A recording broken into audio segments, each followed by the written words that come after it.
This is what's pissing me off today. I'm Bob Pritchard. I was in complete shock last week when I saw the announcement that Trump was slapping Canada with another 35% tariff. I felt like I'd been sucker punched. This isn't the way we do business with friends, and I was under the impression that we were actually in the midst of negotiations with the Americans. Guess we got that one all wrong.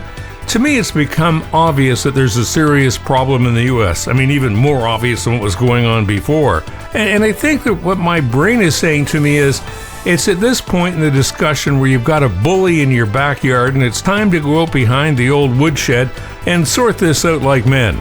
And that would mean fisticuffs, obviously, but we don't do that anymore. It's 2025 after all, so that means we're doing something that's brighter, smarter, and hopefully we'll have a better outcome. So obviously we can't run away from this whole situation. Who knows, maybe build a river running all the way from the Atlantic to the Pacific right along the borderline to try and keep things under control, but that wouldn't help much either. Anyway, the bottom line on it is he's going to do what he's going to do, and there's not much that we're going to be able to do to stop it.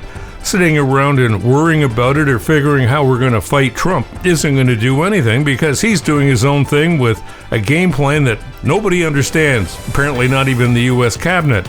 Anyway, I think that we're heading in the right direction in this country by making alliances in Europe and Asia, so products that were destined to the States will go somewhere else, and who knows, maybe in the long run we'll be in a better state of affairs.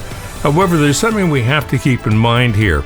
The Americans have really messed up big time, and the economy that they're destroying mostly is their own economy. Reports I'm seeing suggest that border communities like Buffalo are in deep trouble right now because Canadians simply aren't hopping over the border to pick up this, that, and the other thing, largely because everything, including what you pay in tolls, has a tariff on it as you're crossing the bridge and going on the interstate. So bottom line on it is, they're in deep, deep trouble. So as that trouble expands across the states, and it has to, because the only people who pay tariffs are the people who are importing those goods, not the ones exporting them. So it means that the Americans are facing higher prices. That'll put more of them out of work. And when you add that up with the big, beautiful bill that's taking Medicare and other support devices away from American citizens, it's going to be a bad, bad scene down there. So maybe we should just sit back and hope for the best.